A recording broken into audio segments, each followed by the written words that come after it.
Bonsoir mon pays, j'espère que vous avez passé un excellent week-end. Je vous propose de découvrir ensemble les titres de la rédaction. 67 participants, 6 diaporamas, 84 images, 15 courts-métrages. Notre feuilleton de la semaine est consacré à la 9e édition du Festival de l'image sous-marine de Nouvelle-Calédonie. Il s'ouvre après-demain à Nouméa. Vous découvrirez avant tout le monde quelques images. Et pour en parler ce soir, Xavier Binot, vice-président de l'association Sublimage. La 9e édition du Festival de l'image sous-marine commence ce mercredi au Rex à Nouméa. Une occasion pour nous, une occasion pour l'association Sublimage de montrer la diversité et la fragilité de la biodiversité de notre lagon. Nous y consacrons notre feuilleton de la semaine.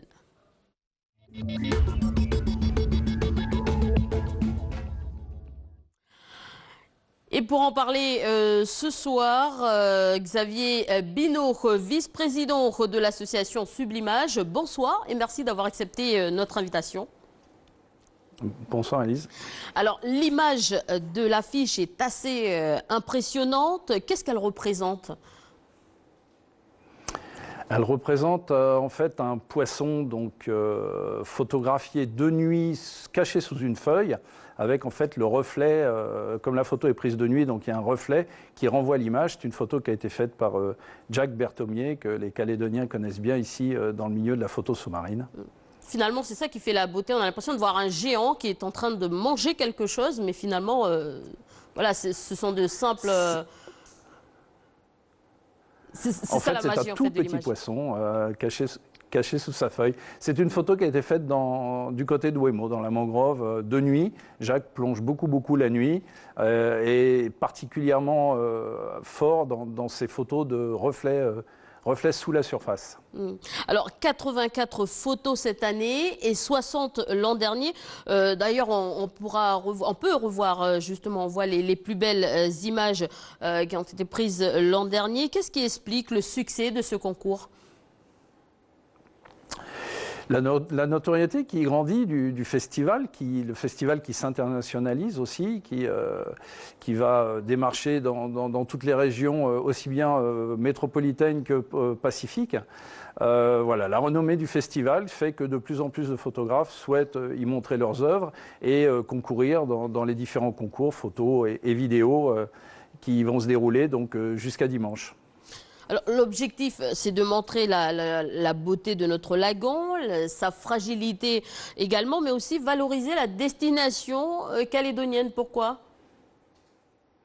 Alors cette année, c'est une grande nouveauté. Donc nous avons commencé à communiquer énormément en anglais. Donc il existe une page Facebook en anglais de façon à pouvoir communiquer sur le festival et sur les beautés du lagon du côté de nos voisins, donc que ce soit en Nouvelle-Zélande ou en Australie pour l'instant, afin de faire connaître la Calédonie effectivement comme étant une destination plongée qui effectivement abrite énormément d'espèces sous-marines qu'on ne voit pas forcément partout. Alors, Monsieur Binot, cette année, vous allez également marquer l'anniversaire des 10 ans de l'inscription du lagon calédonien à l'UNESCO. D'ailleurs, un film de Patrick Gasser intitulé « Mon nom et lagon » sera diffusé durant tout le festival. Je vous propose de voir un extrait. Je suis bien vivant et je suis immense. Avec mes 40 000 km² et mes 2 récifs principaux, totalisant 1600 km, je détiens les records de la plus longue barrière corallienne continue et du 2e plus grand récif barrière au monde. Mon âge ? Je suis encore jeune. Je suis né voici 2 millions d'années, à l'aube de l'ère quaternaire. En ces temps-là, la grande terre de la Nouvelle-Calédonie était bien plus large qu'aujourd'hui. Au cours de ma vie, le niveau de la mer n'a cessé de varier. La dernière fois que la mer a baissé, c'était il y a 115 000 ans. Le niveau marin était alors 130 mètres plus bas qu'aujourd'hui. La Grande Terre s'étendait jusqu'au récif et les passes actuelles étaient des embouchures de rivières creusées par l'érosion. Et puis voici 10 000 ans, les glaces des pôles ont fondu à nouveau. La mer s'est remise à monter. Les récifs coralliens se sont construits à raison de quelques millimètres par an, s'empilant les uns aux autres, ce qui a formé mes lagons. Moi, vous savez, j'ai tout mon temps. Si ma mémoire est bonne, Vous autres humains avez débarqué en Nouvelle-Calédonie voici 3500 ans. Nous avons tout de suite sympathisé. Il faut dire que mes poissons vous ont nourris. Mes récifs vous ont protégé des tempêtes et des raz-de-marée, et mes beautés vous ont ébloui. Pas étonnant que tant de légendes courent sur mon compte. Alors, Xavier Binot, c'est un beau film, hein, un court-métrage de 6 minutes avec de belles images. C'est un film qu'on pourra voir hors compétition, c'est bien ça? Oui, il va être projeté de tête dans les séances, qui sont des séances gratuites d'ailleurs, samedi et dimanche, il me semble. Faut regarder le programme, je ne l'ai plus exactement en tête, mais effectivement, il fait partie d'une des projections en accès libre en fait au Cinéma Rex. D'accord. Alors, une dernière question, un dernier point qu'on a remarqué. Donc, 67 participants cette année, 25%, vous me l'avez dit, hein, sont des femmes. Pourquoi c'est important de mentionner qu'il y a de plus en plus de femmes à ce concours?